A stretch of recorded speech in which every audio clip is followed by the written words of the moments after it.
ચાલો વિદ્યાર્થી મિત્રો, દ્રાવણનો હવે લેક્ચર નંબર 10 માં આપણે એક અગત્યની પ્રોપર્ટી વેપર પ્રેશર એટલે કે બાષ્પ દબાણ એમની આપણે વાત કરીશું. ચાલો પહેલા તો આપણે બાષ્પ દબાણ ને સમજશું અને ત્યાર પછી બાષ્પ દબાણને રિલેટેડ જે આપણે દ્રાવણની થિયરી આપેલી છે એ થિયરી સમજવાનો પ્રયત્ન કરીશું. બે કેસ આપણે અહીંયા ભણવાના છે. ચલો, બાષ્પ દબાણ કોને કહેવાય? તો જો આગળના ધોરણમાં આપણે ઓલરેડી 11 માં શીખેલા છીએ. એક બંધ પાત્ર લેશું. આ બંધ પાત્ર છે. માની લો કે એમાં એક મેં શુદ્ધ પ્રવાહી ભરેલું છે. આ ભરેલું છે મેં શુદ્ધ પ્રવાહી. હવે તમે જાણો છો કે શુદ્ધ પ્રવાહી હશે એટલે સપાટી પર એમના ઘટકો હશે. માની લો કે શુદ્ધ પ્રવાહીને આપણે A અથવા તો 1 નંબર આપી દઈએ. હું આપી દઈએ 1 નંબર. A આપીએ અથવા તો 1 નંબર. ચલો, 1 નંબરના બધા અણુ હશે. જે રીતે સપાટી પર 1 નંબરના અણુ હશે તો મધ્યમાં પણ કોણ છે? આ બધા 1 નંબરના અણુ આપણને જોવા મળશે. આપણું શુદ્ધ પ્રવાહી 1 છે. હવે તમે જાણો છો કે આ સપાટી પર રહેલા અણુની ગતિ ઊર્જા અબોવ એવરેજ હશે. કેવી હશે? અબોવ એવરેજ હશે. એટલે કે જથ્થામાં જે છે ટૂંકમાં એની સરેરાશ ગતિ ઊર્જા હશે એમના કરતા એની ગતિ ઊર્જા કેવી હશે? વધારે હશે. એટલે એની ઉડવાની ક્ષમતા હશે. એટલે માની લો કે આમાંથી અણુ આ રીતે વેપરાઇઝ થશે. એનું શું થશે? બાષ્પીભવન થશે. અને આ બાષ્પીભવન થવાના કારણે તમે જો કે ઉપરના પાત્રમાં આ રીતે અણુ એકત્ર થશે. આ અણુ ઉપર જશે પણ પાત્રને છોડી શકશે નહીં, કેમ કે આપણું પાત્ર કેવું છે? બંધ છે. તો મને કહો, આ 1 નંબરના જ અણુ હશે. આ પણ કેવા હશે? 1 નંબરના જ અણુ હશે. એટલે આપણે એમ કહી શકીએ કે આ એની પ્રવાહી અવસ્થા છે અને આ એની બાષ્પ અવસ્થા છે. શું હશે? બાષ્પ અવસ્થા હશે. હવે શું થશે? ઉપરના ભાગે એકત્ર થયેલા અણુ એકબીજા સાથે અથડાશે ત્યારે એમની વચ્ચે ઊર્જાની આપલે થશે. તો કેટલાકની ઊર્જા ઘટી જશે અને ઘટી જાય એ પાછા દ્રાવણમાં આવવાનો પ્રયત્ન કરશે. તમે જો ઉપર જશે એ ઘટનાને આપણે બાષ્પીભવન કીધું. ઉપર જશે એને આપણે કીધું બાષ્પીભવન. પણ કેટલાક અણુ અથડામણને કારણે એ ડાઉન અર્થ આવે છે, જેને આપણે શું કહીશું? ઠારણ કહીશું. એટલે જે આ ઘટના બનશે એને ઠારણ કહીશું. તમે જો શરૂઆતની અંદર ઠારણનો દર કેવો હોય? ઓછો હોય. પણ સમય જતા બાષ્પીભવન તો કેવું છે? અચળ છે. અચળ છે. આ વધે છે અને એક સમય એવો આવશે કે બંનેનો દર કેવો થઈ જશે? સમાન. એટલે કહીશું કે બાષ્પીભવનનો દર બરાબર શું થશે? ઠારણનો દર. આ બંને કેવા થશે? સમાન થશે. અને આ પરિસ્થિતિને આપણે શું કહીશું? સંતુલનની પરિસ્થિતિ કહીશું. શું કહીશું? સંતુલનની પરિસ્થિતિ કહીશું. એટલે કે જેટલા અણુ ઉપર જશે એટલા જ અણુ ક્યાં આવે છે? નીચે આવે છે. તો હવે આપણે એની વ્યાખ્યા આપીએ કે ભાઈ બાષ્પ દબાણ કોને કહીશું? તો કે બંધ પાત્રમાં રાખેલા બાષ્પશીલ પ્રવાહીમાં સંતુલન સ્થપાય. સંતુલન સ્થપાય એટલે કે બાષ્પીભવન તથા ઠારણનો દર સમાન બને ત્યારે બાષ્પ દ્વારા પ્રવાહી પર લાગતા બળને શું કહેવાય? બાષ્પ દબાણ કહેવામાં આવે છે. ઇન શોર્ટ, જ્યારે સંતુલનની અવસ્થા હોય ત્યારે આ અણુની સંખ્યા કેવી થઈ ગઈ હોય? અચળ થઈ ગઈ હોય. આ પણ કેવી થઈ ગઈ હોય? અચળ. માની લો કે આ 100 જેટલા અણુ છે તો આ કેટલા છે? 50 જેટલા અણુ. જે પણ તમે લો, પણ હવે બેનો દર સમાન છે એટલે આ 50 ના 50 જ રહેશે. શું કામ? કેમ કે જેવો 50 નો અણુ નીચે આવશે એટલે 100 નો અણુ ક્યાં જતો હશે? ઉપર જતો હશે. બંધ પાત્રમાં રાખેલા બાષ્પશીલ પ્રવાહીમાં સંતુલન સ્થપાય એટલે કે બાષ્પીભવન અને ઠારણનો દર સમાન બને ત્યારે બાષ્પ દ્વારા એટલે કે આ જે બાષ્પ છે એના દ્વારા પ્રવાહી પર એક ફોર્સ લગાડવામાં આવે છે. આ ફોર્સને શું કહેવામાં આવે છે? બાષ્પ દબાણ કહેવામાં આવે છે. તો આ બાષ્પ દબાણ છે એ કોના ઉપર આધાર રાખે છે એમની આપણે વાત કરીએ તો જો દરેક પ્રવાહીનું બાષ્પ દબાણ અચળ તાપમાને અચળ જ હોય. એટલે બાષ્પ દબાણ માત્ર કોના ઉપર આધાર રાખે છે તો કે તાપમાન સાથે જ બદલાય છે, બાકી બદલાતું નથી. એટલે એનો મતલબ કે બાષ્પ દબાણ તાપમાન સાથે શું થાય છે? બદલાય છે. તાપમાન સાથે વેરી થતું આપણને જોવા મળે છે. હવે બાષ્પ દબાણની આ વ્યાખ્યા કમ્પ્લીટ થઈ ગઈ કે ભાઈ એની સાથે બીજું આપણે એમ કહીશું કે ભાઈ બાષ્પ દબાણ છે ને કે બાષ્પ દબાણ એ પ્રવાહીનો જથ્થો, તેની સાઈઝ કે પાત્રના આકાર પર આધાર રાખતો નથી. તમે જો કે બાષ્પ દબાણ એ પ્રવાહીનો જથ્થો, સાઈઝ કે પાત્રના આકાર ઉપર આધાર રાખતો નથી. માનો કે આ પાણી લીધું છે આપણે, તમે 1 લીટર પાણી લો, 10 લીટર પાણી લો કે 50 લીટર લો, તમે ગોળાકાર પાત્રમાં ભરો, ચોરસ પાત્રમાં ભરો કે પછી એની સાઈઝ અલગ અલગ લેશો તો પણ બાષ્પ દબાણ તો અચળ તાપમાને પ્રવાહીનું કેવું હોય? અચળ હોય. દાખલા કે કેમ ઉત્કલન બિંદુની આપણે વાત કરીએ છીએ. ઉત્કલન બિંદુ પાણીનું 1 ટીપું હોય તો પણ 100 ડિગ્રી સેલ્સિયસ હોય અને 1000 ટીપા હોય તો પણ કેવું હોય? 100 ડિગ્રી સેલ્સિયસ આપણે જોવા મળે છે. બાષ્પ દબાણ આવો ગુણધર્મ આપણે જોવા મળે છે. આ બધી એની લાક્ષણિકતાઓ છે. આપણે એમ કહીશું કે લાક્ષણિકતાઓ છે. બાષ્પ દબાણનું મૂલ્ય અચળ તાપમાને અચળ હોય, તાપમાન બદલાય તો જ બદલાય છે. બાષ્પ દબાણ એ પ્રવાહીનો જથ્થો, સાઈઝ કે પાત્રના આકાર ઉપર આધાર રાખતો નથી. હવે અસર કરતા પરિબળો, બે પરિબળો ઉપર આધાર રાખે. પરિબળ નંબર 1 જેને આપણે કહીશું પ્રવાહીના સ્વભાવ પર. પ્રવાહીનો કેવો સ્વભાવ છે ને એના ઉપર આધાર રાખે. હવે હું એમ કહું કે પ્રવાહીના અણુ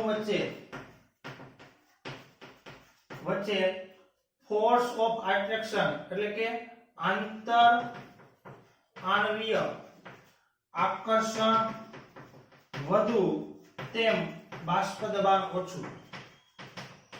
કેવો સંબંધ છે? વ્યસ્ત સંબંધ છે. તમે જો કે પ્રવાહી વચ્ચે જેટલું આકર્ષણ વધારે છે એટલી બાષ્પ કેવી બને? ઓછી. અને જેટલી બાષ્પ ઓછી બનશે તો આખું દબાણ પણ કેવું હશે? ઓછું હશે. એટલે આપણે એમ કહીશું કે બાષ્પ દબાણ ચલે છે 1/, ફોર્સ ઓફ એટ્રેક્શન આંતર આણવીય આકર્ષણ. એમની સાથે કેવો સંબંધ આવશે? વ્યસ્ત સંબંધ. જેટલા વધારે જકડાયેલા હશે એટલું બાષ્પ દબાણ કેવું હશે? ઓછું આપણને જોવા મળશે. દાખલા તરીકે આપણે ઉદાહરણ લઈએ કે H2O અને ઇથેનોલ. હવે આપણે જાણીએ છીએ કે આમાં H બંધ બને, અણુ વચ્ચે કેવો બને? H બંધ બને. હવે H બંધ આમાં ને આમાં કેવો હોય? હાઈ હોય અને આમાં કેવો હોય? લો હોય. તો મને કહો કોનું બાષ્પ દબાણ વધારે છે? તો કે ઇથેનોલનું બાષ્પ દબાણ કેવું હશે? વધારે. એટલે કે ઇથેનોલની ઉડવાની ક્ષમતા કેવી હશે? વધારે આપણને જોવા મળશે. એ જ પ્રમાણે આપણે બીજા ઉદાહરણ લઈએ. દાખલા તરીકે તમે જો C2H5OH, CH2OH અને CH2OH અને અહીંયા આપણે લઈએ CH2OH, CHOH અને અહીંયા છે CH2OH. આ છે ઇથેનોલ, ઇથિલિન ગ્લાયકોલ અને કોણ છે? ગ્લિસરોલ. આ છે ઇથિલિન ગ્લાયકોલ, આ શું છે? ગ્લિસરોલ. હવે મને કહો ફોર્સ ઓફ એટ્રેક્શન કેમાં વધારે છે? આમાં અણુ વચ્ચે લાગતું આકર્ષણ કરતા આમાં વધારે છે, કેમ કે 2 OH હોવાના કારણે H બંધ કેવા બનશે? વધારે બનશે. આમાં એના કરતા પણ વધારે બનશે. એટલે જેમ OH ની સંખ્યા વધે એમ H બંધની સંખ્યા વધે તો આંતર આણવીય આકર્ષણ વધે. માટે બાષ્પ દબાણમાં શું થાય? ઘટાડો થતો આપણને જોવા મળે.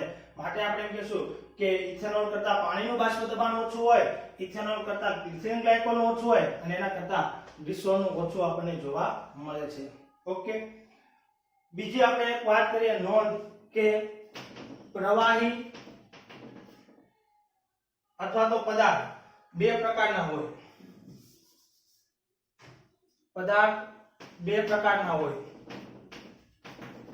એક વોલેટાઇલ હોય એટલે કે બાષ્પશીલ પદાર્થો હોય અને બીજું હોય અબાષ્પશીલ પદાર્થો. કેટલા પ્રકારના હોય? બે પ્રકારના હોય, એક બાષ્પશીલ પદાર્થો હોય અને બીજું કેવું છે? અબાષ્પશીલ પદાર્થો હોય. બાષ્પશીલ પદાર્થોમાં કોણ આવશે? પાણી બાષ્પશીલ છે, ત્યાર પછી C2H5 OH, પછી બેન્ઝીન, પછી ટોલ્યુઈન વગેરે કેવા છે? બાષ્પશીલ ઘટકો છે. કેમ કે પ્રવાહી અવસ્થામાં છે, પ્રવાહીના અણુ બાષ્પશીલતા દર્શાવી શકે. જ્યારે અબાષ્પશીલમાં કોણ આવશે? તો કે ગ્લુકોઝ, યુરિયા, ખાંડ વગેરે. આ બધા કેવા છે? અબાષ્પશીલ. કેમ કે ઘન છે, બાષ્પીભવન પામતા નથી, કેમ કે આંતરાણુ આકર્ષણથી જકડાયેલા હોય છે, જે છૂટા પડી શકતા નથી. એટલે આ પણ આપણે ઉપયોગી થશે. એટલે પ્રવાહી બે પ્રકારના હોય, બાષ્પશીલ હોય અને ઓલા પદાર્થ બે પ્રકારના હોય, બાષ્પશીલ પદાર્થ હોય અને અબાષ્પશીલ હોય. ચાલો આપણે તો આની વાત કરીએ છીએ કે ભાઈ બાષ્પ દબાણ એ પ્રવાહીના સ્વભાવ પર આધાર રાખે. કેટલું આંતરાણુ આકર્ષણ પડશે, જેટલું ઓછું હશે એટલું બાષ્પ દબાણ કેવું હશે? વધારે હશે. અને અસર કરતું બીજું પરિબળ છે તાપમાન. બીજું પરિબળ છે તાપમાન. આગળ પણ આપણે વાત કરી કે તાપમાન સાથે શું થાય છે? બદલાય છે. એટલે આપણે એમ કહીશું કે બાષ્પ દબાણ તાપમાન સાથે સમપ્રમાણનો સંબંધ ધરાવે છે. શું કામ? કેમ કે તાપમાન વધે તો કાઇનેટિક એનર્જી એટલે કે ગતિ ઉર્જા વધે, અને ગતિ ઉર્જા વધે તો બાષ્પ દબાણમાં શું થશે? વધારો. શું કામ વધારો થશે? કારણ કે તમે જો કે તાપમાન વધે એટલે કાઇનેટિક મોશન વધે, કાઇનેટિક મોશન વધે એટલે શું થશે? ફોર્સ ઓફ એટ્રેક્શન ઘટે. શું થશે? ફોર્સ ઓફ એટ્રેક્શન ઘટે, માટે વધારે બાષ્પ બનશે તો બાષ્પ દબાણમાં શું થાય? વધારો. તાપમાન વધે તો શું થશે? ફોર્સ ઓફ એટ્રેક્શન ઘટે, આંતરાણુ આકર્ષણમાં શું થાય? ઘટાડો થાય. માટે આપણે એમ કહીશું કે તાપમાન સાથે સમપ્રમાણનો સંબંધ અને આંતરાણુ આકર્ષણ સાથે વ્યસ્ત પ્રમાણનો સંબંધ. ચાલો, તો આજે આપણે વાત કરીને એ બાષ્પ દબાણની વાત કરી. બરાબર? તમે જો કે તાપમાન રિલેટેડ એક સૂત્ર પણ છે. આ તાપમાનનો જે સંબંધ છે ને એને રિલેટેડ એક સૂત્ર પણ છે. log vapor pressure of 2 vapor pressure of 1 બાષ્પ દબાણ 2 અને બાષ્પ દબાણ 1 is equal to delta H divide 2.303 R કૌંસમાં T2 minus T1. આ સમીકરણ આધારિત આપણે એને સમજાવી શકીએ છીએ. આ સમીકરણ છે ને એને ક્લેસિયસ કેપેરોન સમીકરણ કહેવામાં આવે છે. ક્લેસિયસ ક્લેપેરોન સમીકરણ કહે છે. ક્લેસિયસ કેપેરોન સમીકરણ પણ કહેવામાં આવે છે, જે તાપમાનનો સંબંધ આપણે દર્શાવે છે કે ભાઈ તાપમાન વધે તો બાષ્પ દબાણ વધે, તાપમાન ઘટે તો બાષ્પ દબાણમાં શું થાય? ઘટાડો. અહીં લોગની નિશાની છે તો આ કેવા છે? છેદમાં છે, માટે એને શું કહેવાય? સમપ્રમાણનો સંબંધ કહેવાય. માની લો કે એને તમારે કન્વર્ટ કરવું હોય તો આવું પણ કહી શકાય. આ જે છે એને આપણે લખી શકીએ ln P2 છેદમાં P1 Vp2 છેદમાં Vp1 બરાબર ડેલ્ટા H 2.303 RT2. આ સમીકરણ દ્વારા પણ દર્શાવી શકાય, જેને ક્લેસિયસ કેપેરોન સમીકરણ કહેવામાં આવે છે. અને હવે લાસ્ટમાં તમે જો તાપમાન સાથેનો આલેખ દોરીએ, તાપમાન સાથેનો આપણે આલેખ દોરીએ તો તાપમાનના વધારા સાથે બાષ્પ દબાણ વધે છે. વેપર પ્રેશર અહીંયા લઈશું આપણે તાપમાન, તેનો આલેખ આપણે કંઈક આવો મળશે. જેમ તાપમાન વધશે એમ બાષ્પ દબાણમાં શું થશે? વધારો. તમે જો ઓછા તાપમાને તાપમાન વધે તો બાષ્પ દબાણમાં શું થાય છે? વધારો થતો આપણને જોવા મળે છે. તો આજે બધી વાત કરીને એ આપણે બાષ્પ દબાણને રિલેટેડ વાત કરી. આપણી ટેક્સ્ટ બુકમાં બાષ્પ દબાણની વ્યાખ્યા 11મા ધોરણમાં આપણે શીખી ગયા છે એટલે આપેલી નથી, પણ બાષ્પ દબાણ એ આપણા ચેપ્ટરનો હાર્ટ પોઈન્ટ છે. કેમ કે આપણે જે પણ શીખવાના છે એની પાછળ બાષ્પ દબાણ જવાબદાર છે. તો બાષ્પ દબાણ બધા વિદ્યાર્થી મિત્રોને સમજાતું હશે. ઓકે, ચાલો હવે આપણે આ બુકની અંદર જે કેસીસ આપ્યા છે એમની આપણે વાત કરીએ છીએ. ઓકે, ચાલો વિદ્યાર્થી મિત્રો, હવે આપણે આ ચેપ્ટરમાં પ્રવાહી દ્રાવણની વાત કરવાની છે. પ્રવાહી દ્રાવણ હોય તો એમાં દ્રાવક તરીકે કમ્પલસરી કોણ હોય છે? પ્રવાહી હોય છે. તમે જો કે પ્રવાહી દ્રાવણની આપણે વાત કરવી છે તો એમાં દ્રાવક તરીકે કમ્પલસરી કોણ હોય? પ્રવાહી હોય. પણ દ્રાવ્ય તરીકે તમે ઘન પણ લઈ શકો, વાયુ પણ લઈ શકો અને પ્રવાહી પણ લઈ શકો છો.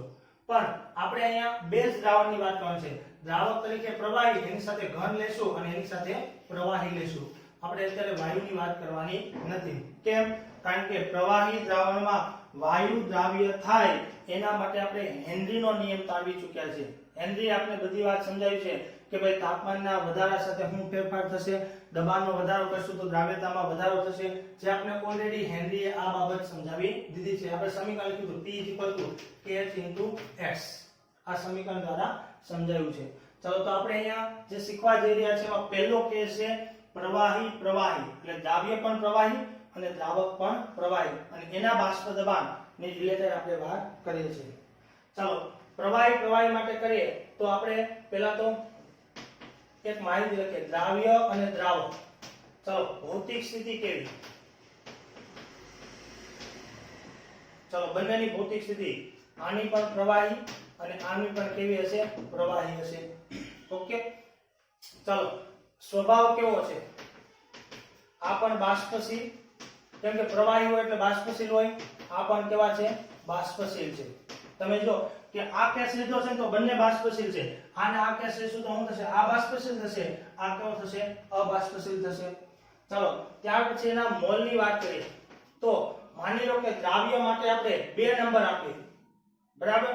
તો 2 નંબર જે છે એના મોલને આપણે શું કહીશું? N2 અને આના મોલને આપણે શું કહીશું? N1. ચાલો આપણે એના મોલન્સ લખીએ. મોલન્સ હશે તો શું થશે?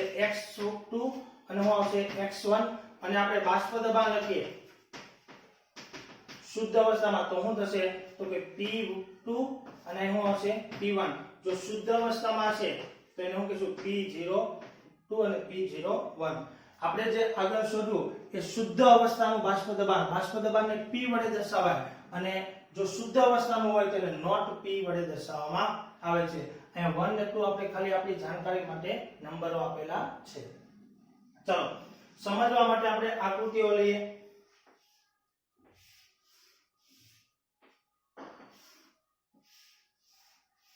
આ બે પાત્ર લીધા છે. પાત્ર 1 અને 2, આમાં 1 નંબરનું પ્રવાહી છે ને આમાં 2 નંબરનું પ્રવાહી છે. તમે જો કે આ બધા સપાટી પરના અણુ કોણ હશે? 1 નંબર. 1 નંબર. તો અહીં એકત્ર થયેલી બાષ્પ પણ કોની હશે? 1 નંબરની હશે. આ બાષ્પ પણ કેવી હશે? 1 નંબરની. આ એની પ્રવાહી અવસ્થા અને આ કેવી છે? એની બાષ્પ અવસ્થા. ચાલો અહીંયા આપણે લઈએ. આ શું છે? 2 નંબર. અહીંયા એકત્ર થયેલી બાષ્પ હશે એ પણ કેવી હશે?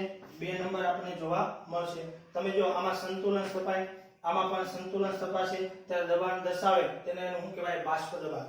શુદ્ધ અવસ્થામાં છે, બીજો કોઈ ઘટક નથી, એટલે આમનું જે બાષ્પ દબાણ છે એને આપણે કહીશું P01 અને આનું બાષ્પ દબાણ છે એને આપણે કહીશું P02. આ શુદ્ધ અવસ્થાનું બાષ્પ દબાણ છે. હવે બંને પ્રવાહીને આપણે કમ્બાઈન કરીએ છીએ. બંનેને શું કરીએ છીએ? આપણે કમ્બાઈન. ચાલો આ પાત્ર લીધું. આપણું પાત્ર કેવું છે? બંધ છે. હવે પાત્રની અંદર બંને મિક્સ કર્યા છે, 1 અને 2 નંબર. તો તમે જો કે સપાટી પર આ 1 નંબરનો અણુ, તો બાજુમાં કોણ હશે? 2 નંબર. પછી પાછો કોણ હશે? 1 નંબર.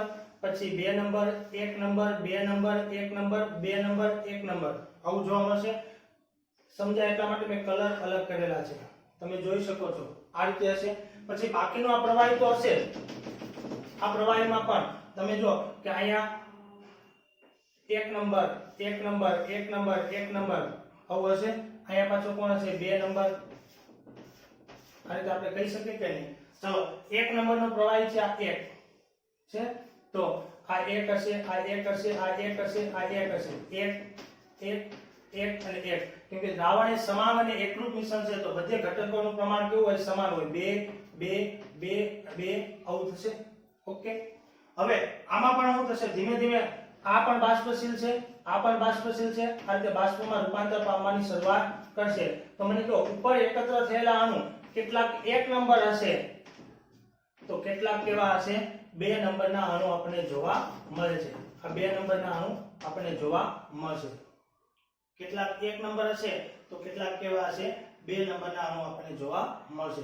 હવે આમની અંદર પણ સંતુલન સપાય છે અને સંતુલન સપાય ત્યારે શું થશે તો કે ઠારણ અને બાષ્પાયન નો દર કેવો થઈ જશે સમાન થશે. ત્યારે લાગતું બાષ્પ દબાણ એને શું કહેવાય પ્રવાહી દ્રાવણનું બાષ્પ દબાણ કહેવામાં આવે છે.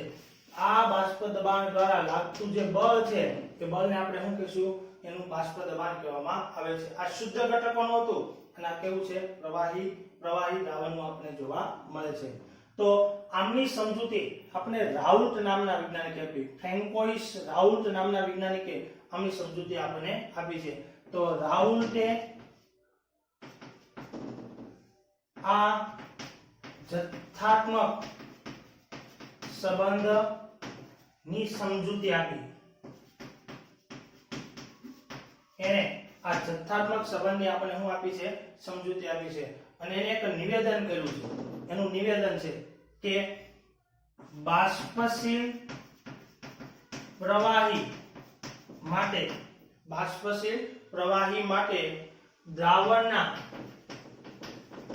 દરેક ઘટકનું આંશિક બાષ્પ દબાણ તે ઘટકના મોલ અંશ સાથે સમપ્રમાણનો સંબંધ ધરાવે. આને આપણે રાઉલ્ટના નિયમનું કથન કહેશું અને આ ખૂબ જ આઈએમપી છે, યાદ રાખજો. બાષ્પશીલ પ્રવાહી માટે આ એક બાષ્પશીલ પ્રવાહી છે, બરાબર. બાષ્પશીલ દ્રાવણ લો અથવા તો બાષ્પશીલ પ્રવાહી, અહીં આપણે શબ્દ વાપરીએ દ્રાવણ. બાષ્પશીલ દ્રાવણ માટે દ્રાવણના દરેક ઘટકનું, માનો કે 1 નંબરનો ઘટક છે અને 2 નંબરનો ઘટક છે, તેનું બાષ્પ દબાણ કેટલું હશે તો કે દરેક ઘટકનું આંશિક દબાણ એ ઘટકના મોલન સાથે સમપ્રમાણનો સંબંધ દર્શાવે છે. દ્રાવણના દરેક ઘટકનું આંશિક દબાણ, દ્રાવણમાંનું આંશિક દબાણ ઘટકનું દ્રાવણમાં, અહીં શબ્દ વાપરીએ દ્રાવણમાં, અંદર દ્રાવણની અંદર આંશિક દબાણ તે ઘટકના મોલન સાથે સમપ્રમાણનો સંબંધ ધરાવે છે. તો આપણે એવું લખી શકીએ કે ભાઈ ચલો 1 માટે તો આપણે આવું લખી શકીએ P1 એનું આંશિક દબાણ ચલે છે શું આવશે x1. 2 માટે લખીએ તો આપણે લખી શકીએ P2 ચલે છે શું આવશે x2. શું આવશે x2. ચલો સપ્રમાણતા અચળાંક કાઢીએ તો P1 શું થશે P01 x1. આના માટે શું થશે P2 P02 અને શું આવશે x2 આવશે.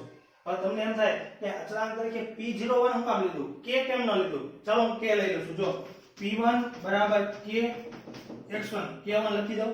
પણ હવે તમે જાણો છો કે x1 ની કિંમત 1 હોય, સોરી x1 ની કિંમત માની લો કે 1 હોય તો P1 શું થઈ જશે k1. શું થઈ જશે k1. અને તમે જાણો છો કે આનું મૂલ્ય 1 હોય ત્યારે એમાં બીજો ઘટક હોતો નથી અને બીજો ઘટક એમાં હાજર નથી એનો મતલબ એ કેવું થઈ ગયું શુદ્ધ પ્રવાહી. કેમ કે આપણે જાણીએ છીએ કે મોલ અંશનો સરવાળો હંમેશા કેટલો થાય 1. કેટલો થાય 1. હવે માની લો કે આ ઘટક જ 1 થઈ ગયો છે તો બીજો ઘટક જ નથી, તો ત્યારે જે બાષ્પ દબાણ હોય એ શુદ્ધ અવસ્થાનું બાષ્પ દબાણ હોય અને શુદ્ધ અવસ્થાનું બાષ્પ દબાણ જેને શું કહેવાય છે P01 કહેવામાં આવે છે. તો K1 ની જગ્યાએ શું લખી શકાય P01 લખી શકાય. એ જ રીતે આપણે આના માટે શું લખી શકીએ P02. કેમ કે અહીંયા પણ માની લો કે x2 બરાબર 1 છે તો શું થશે P2 બરાબર K2 થશે. અને તમે જાણો છો કે K2 નું મૂલ્ય કેટલું હશે તો કે શુદ્ધ અવસ્થામાં રહેલા બાષ્પ દબાણ જેટલું હશે. માટે આપણે આવું લખી શકીએ છીએ. હવે બંને ઘટકોના આંશિક દબાણ એટલે કે સ્વતંત્ર દબાણ મળી ગયા. કેવા મળી ગયા? સ્વતંત્ર દબાણ મળી ગયા. પણ આપણે જાણીએ છીએ કે આપણે ડાલ્ટને કીધું છે. કોને? ડાલ્ટને. ડાલ્ટન ના નિયમ અનુસાર ડાલ્ટનના નિયમ અનુસાર દ્રાવણનું કુલ દબાણ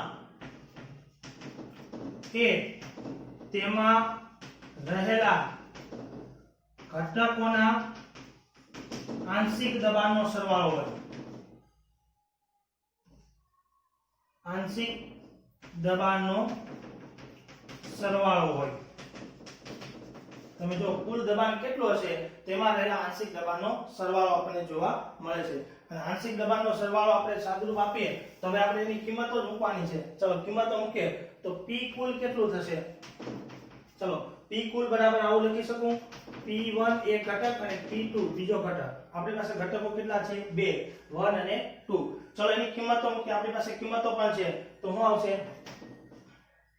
P01x1 પ્લસ શું આવશે? P02x2. આ રીતે કિંમતો મૂકી શકીએ. તો ચાલો આપણે એક સૂત્ર મળી ગયું P કુલ. તમે જો કે પ્રવાહી દ્રાવણનું કુલ બાષ્પ દબાણ ગણવું હોય તો એના માટેનું સૂત્ર છે દરેકના આંશિક દબાણ અને મોલન્સ જાણતા હશું તો આપણે ગણી શકીએ છીએ. આને આપણે કહી દઈએ સમીકરણ નંબર 1. આમના આધારે આપણા દાખલા આપણે જોવા મળશે. આપણું માસ્ટર ફોર્મ્યુલા છે. ઓકે, ચાલો હવે આપણે એ પણ જાણીએ છીએ કે ભાઈ x1 x2 નો સરવાળો કેટલો થાય? 1. દ્રાવણમાં રહેલા મોલન્સ ઘટકોના મોલન્સનો સરવાળો કેટલો થાય? 1. તો આપણે આવું લખી શકીએ x1 બરાબર 1 x2. આ કિંમત આપણે આમાં મૂકી શકીએ છીએ.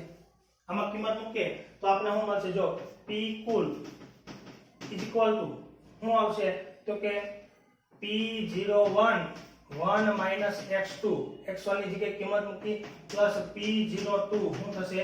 x2. સાદુરૂપ આપીએ તો આની સાથે ગુણાશે P01 અહીં આવશે P01 1 minus P01 x2 plus P02 x2 આવું થશે. હવે સરળતા ખાતર આ બે પદને આગળ પાછળ કરી દઈએ છીએ. શું કામ? કારણ કે માઈનસ નિશાને આપણે સામાન્ય ન લેવી પડે એટલે. હું એમ કહું કે 3 + 5 લખું કે 5 - 3 લખું, જવાબ તો બે માં કેવો આવશે? સરખો જ આવશે. તમે જો આ પદમાં માઈનસ આગળ છે, પ્લસ પાછળ છે, આમાં પ્લસ આગળ છે, માઈનસ પાછળ છે, તો તમે જો આમાં કઈ ફરક પડશે નહીં. તો આ બે પદનું આગળ પાછળ કરું છું સરળતા ખાતર. P01 plus P02 x2 minus P01 x2 આવું લખાય. હવે આમાં જો x2 સામાન્ય નીકળશે. શું નીકળશે? x2 સામાન્ય. તો P01 પ્લસ અહીંયા શું આવશે? P02 માઈનસ P01 અને કૌંસની બહાર શું આવશે? x2. આ કોના માટેનું સૂત્ર છે? P કુલ માટેનું સૂત્ર છે. ચલો આ સૂત્ર નંબર 2. આ સૂત્ર નંબર 2. આવું તમે સૂત્ર નંબર 1 પણ તારવી શકો છો, 3 પણ તારવી શકો છો. એમાં આપણે શું કરશું તો કે x1 ને કરતા બનાવો એની જગ્યાએ આપણે આવું લખી શકીએ x2 બરાબર 1 x1. તો આમાં કિંમત મૂકી શકીએ. ચલો કિંમત મૂકીએ તો શું થશે? P કુલ ઇક્વલ ટુ શું આવશે? P01 x1 plus P02 1 x1 આવું લખી શકાય. x2 ની જગ્યાએ શું મૂકી શકાય? x1 વાળું પર. ચાલો સાદુરૂપ આપીએ તો P01 x1 plus P02 minus P02 x1 આવું લખી શકાય. હવે આમાં પણ સરળતા ખાતર અને આગળ આવવા દઈએ તો શું થશે? P02 આવડા તો પ્લસ જ છે, P01 x1 minus P02 x1. ચાલો તો શું આવશે? P02 પ્લસ કૌંસમાં P01 માઈનસ P02 અને શું આવશે? x1. આ P કુલ માટેનું સૂત્ર મળ્યું. તો આને આપણે સમીકરણ નંબર કેટલું કહેશું? 3 કહેશું. ઓકે, તો 3 સૂત્ર આપણે મળ્યા. એનો મતલબ કે કુલ દબાણ ગણવું હોય ને તો શુદ્ધ અવસ્થાના બાષ્પ દબાણ, આ બધા તો અચળ પદો છે. જો શુદ્ધ અવસ્થા 1 ઘટક, શુદ્ધ અવસ્થા 1 ઘટક 2, તો આ બધા અચળ પદો છે. માટે આપણે લખી શકીએ P કુલ ચલે છે શું આવશે? x2. અથવા આના માટે લખીએ તો આપણે લખી શકીએ કે P કુલ ચલે છે શું આવશે? x1. કાં તો x1 અને કાં તો x2 ના સમપ્રમાણનો સંબંધ દર્શાવે છે. તો આ રીતે આપણે સૂત્રની તારવણી પણ કરી શકીએ છીએ.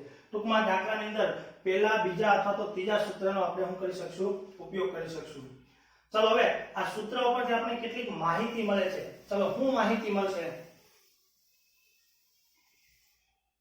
પહેલી માહિતી, સૂત્ર ઉપરથી આપણે કેટલીક માહિતી પ્રાપ્ત થશે. ચલો મને કહો પહેલી માહિતી શું મળશે? દ્રાવણનું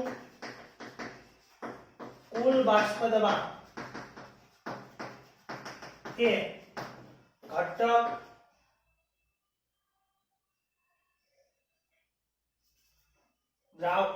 દ્રાવણમાં રહેલા ઘટકો ના મોલન્સ સાથે સંબંધિત છે.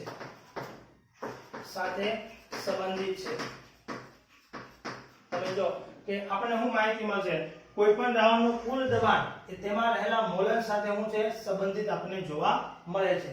આ પહેલો મુદ્દો. તો ચાલો કેવો સંબંધ દર્શાવે છે? બીજો મુદ્દો એનો એ છે કે દ્રાવણનું કુલ દબાણ એ તેમાં રહેલા ઘટક એક અથવા તો બે સાથે રેખીય પ્રમાણનો સંબંધ ધરાવે. રેખીય પ્રમાણ એટલે કે સમપ્રમાણનો સંબંધ દર્શાવે છે. એક અથવા તો બે. તમે જો કુલ દબાણ એ ઘટક x2 અથવા તો x1 સાથે કેવો સંબંધ ધરાવે છે? સમપ્રમાણનો સંબંધ ધરાવે છે. એક અથવા તો બે સાથે, કાં તો એક સાથે કાં તો બે. તમે જો આમાં ચેન્જીસ કરશો તોય ચેન્જ થશે, આમાં ચેન્જીસ કરશો તો પણ શું થશે? એનું બાષ્પ દબાણ ચેન્જ થશે. એટલે આપણે એમ કીધું છે કે શુદ્ધ ઘટક 1 અને 2 પર આધારિત બાષ્પ દબાણ માં જો 1 અને 2 ના મોલ અંશમાં 1 અથવા તો 2 ના મોલ અંશમાં ફેરફાર કરતા તે બદલાય છે. ટૂંકમાં તમે જો કે કોઈ પણ એક ઘટકના મોલ અંશમાં તમે ચેન્જીસ કરશો તો ઓટોમેટિક એના બાષ્પ દબાણમાં પણ શું થશે? ફેરફાર થતો આપણને જોવા મળશે. આ મેં 3 વિધાનો લખ્યા છે, આમના ઉપરથી લખ્યા છે. તમે જો દ્રાવણનું કુલ દબાણ એ મોલન સાથે સંબંધ દર્શાવે છે, એક અથવા તો બે સાથે, એની સાથે સમપ્રમાણનો સંબંધ. જો એને બદલશો તો બાષ્પ દબાણમાં શું થશે? ચેન્જીસ થતો આપણને જોવા મળશે. હવે આપણે એમનો આલેખ દોરીએ.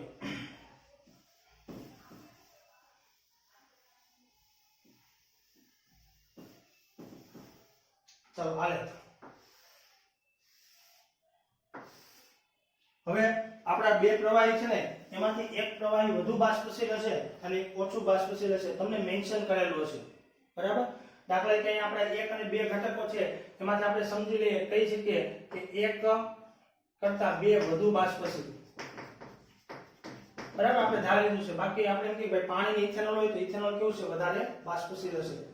ચાલો હવે અહીં આપણે મોલન્સ લઈએ, x2 લઈએ.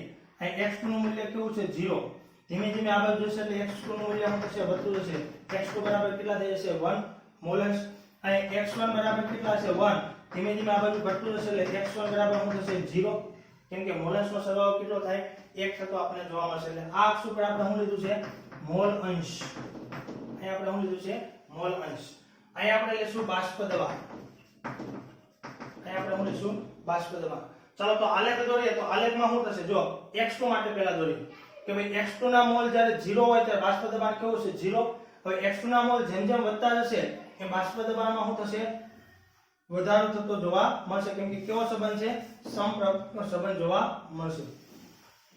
આપણે કઈ આવું મળશે જ્યારે x2 નું મૂલ્ય 1 થઈ જાય તેમાં x1 કેવો હશે? 0 હશે. તેનું જે દબાણ છે ને P02 કહેવામાં આવે છે. કહેવાય. આ કોનો આલેખ મળ્યો આપણને?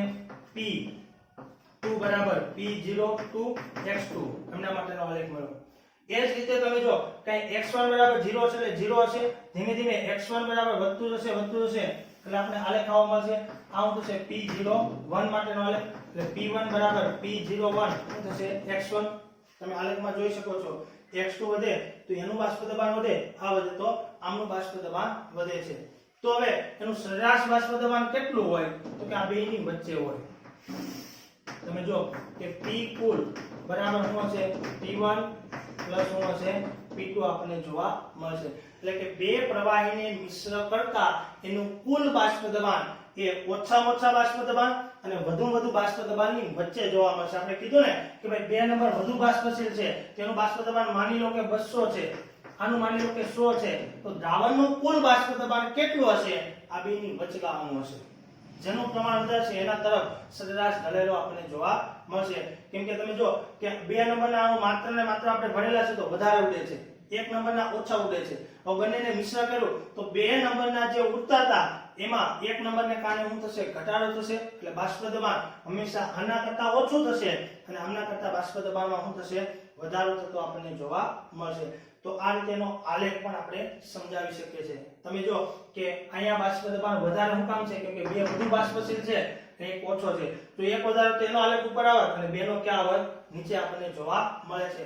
યાદ રાખજો કે કોઈ પણ દ્રાવણનું કુલ બાષ્પ દબાણ તેમાં રહેલા ઘટકોના બાષ્પશીલ દબાણ જ્યારે શુદ્ધ અવસ્થામાં હોય એમની વચગાળાનું જોવા મળશે. ક્યારે પણ આના કરતા વધુ ન હોય અને ક્યારે આના કરતા ઓછું હોતું નથી. સપોઝ આપણે એમ કહીએ કે ભાઈ x2 ના 0.4 મોલ છે અને x1 ના 0.6 મોલ હશે તો જ 1 મોલ થશે ને. ત્યારે એનું બાષ્પ દબાણ કેટલું હશે? તો કે એનું બાષ્પ દબાણ એટલું આપણને જોવા મળશે. તમે જો આ બાષ્પ દબાણ એ આમની નામની વચ્ચે આપણને જોવા મળશે. તમે જો આના મોલ ઓછા લીધા છે અને આના કેવા છે? વધારે, તો સરેરાશ હંમેશા આ બાજુ છે. જો માની લો કે બંનેના 5-5 મોલ હોય, 0.5 તો તમને બાષ્પ દબાણ એક્ઝેક્ટ સરેરાશ મળશે. કેવું મળશે? એક્ઝેક્ટ સરેરાશ મળશે. અને તમે જો કે આમના મોલ માની લો કે 0.6 લીધા અને આના 0.4, તો સરેરાશ તમને કોના તરફી મળશે? આના તરફી મળશે. તમે જો છે તો બંનેની વચ્ચે પણ આપણે સરેરાશ જોવા મળશે. ઓકે, હવે છેલ્લો પોઈન્ટ આપણને આપેલો છે વાયુ અવસ્થાના મોલ. તમે જો કે અત્યારે તો આપણે જે x1 ને x2 ની વાત કરીએ છીએ ને, એ તો કેવું છે? પ્રવાહી અવસ્થામાં ઓગળેલા. માનો કે પ્રવાહી અવસ્થામાં જે ઘટકો છે એના મોલન્સની આપણે વાત કરીએ છીએ કે આમાં કેટલા મોલન્સ છે એને આપણે x1 અને x2 કીધું છે. પણ આ જે બાષ્પ અવસ્થા છે, આ બાષ્પ અવસ્થાના મોલને આપણે y1 અને શું કહેશું? આપણે y2 કહેશું. y1 અને y2 કહેશું. તો બાષ્પ અવસ્થા ના મોલન્સ માટે આપણે ડાલ્ટનનું સૂત્ર જાણીએ છીએ. કેમ કે ડાલ્ટને જે નિયમ આપ્યો કોના માટે આપ્યો? વાયુમય પ્રણાલી માટે. અને વાયુમય પ્રણાલી માટે મોલન્સ ગણવો હોય તો આપણી પાસે સૂત્ર છે. શું સૂત્ર છે? તો કે P આંશિક બરાબર શું આવશે? y અને શું આવશે? P કુલ. આવું સૂત્ર થશે. આંશિક દબાણ કોનું છે? તો કે 1 નંબર માટેનું. તો અહીંયા તમે y ને કરતા બનાવી શકો છો અને y ને કરતા બનાવો તો therefore આપણે લખી શકીએ y શું આવશે? P1 ના છેદમાં P કુલ. આવું લખી શકાય. અને 2 નંબરના ઘટક માટે P2 બરાબર y અહીંયા 1 અને y2 ઇન્ટુ શું આવશે? P કુલ. તો આ શું થશે? y1. તો આ શું થશે? y2 P2 ના છેદમાં શું થશે? P કુલ. તો આ વાયુ અવસ્થા માટેના મોલ આપણે લખી શકીએ છીએ. તમે જો કે માની લો કે y1 બરાબર આપણું સૂત્ર છે P1 ના છેદમાં P કુલ. તો હવે મને કહો P1 કેટલું હશે? તો કે આપણે સૂત્ર જાણીએ છીએ P01 x1 અને P કુલ કેટલું હશે? તો કે P કુલ એટલે P01 x1 P02 x2. આ રીતે આપણે ગણી શકીએ છીએ. તમે જો આ જાણતા હશો, આ જાણતા હશો તો તમે એનો y1 ગણી શકશો. એ જ રીતે મારે y2 ગણવું હોય તો શું આવશે? P02 x2 છેદમાં શું આવશે? P01 x1 P02 x2. આ રીતે ગણી શકીએ. કેમ કે y2 બરાબર શું છે? P2 ના છેદમાં P કુલ. એટલે આ જે છે એ બાષ્પ અવસ્થાના મોલ છે. નીચે છે કેવા છે? પ્રવાહી અવસ્થાના મોલન છે. તમે જો કે વાયુ અવસ્થાના મોલ મોલન્સ કોના વધારે છે? જે વધારે બાષ્પશીલ ઘટક હશે. સપોઝ અહીંયા 2 નંબરનો ઘટક કોણ છે? વધુ બાષ્પશીલ છે. તો મને કહો ઉપરના ભાગમાં એકત્ર થયેલી બાષ્પમાં કોના મોલન્સ વધારે છે? 2 નંબરના વધારે આપણને જોવા મળશે. જ્યારે દાખલા ગણશું ત્યારે વધારે આપણને એની સમજૂતી પ્રાપ્ત થશે. ઓકે, તો નેક્સ્ટ સેશનની અંદર આપણે એના દાખલાઓને સમજવાનો પ્રયત્ન કરશું. આ બરાબર સમજ પડે છે? ન સમજ પડે તો તમે પૂછી શકો છો. ઓકે.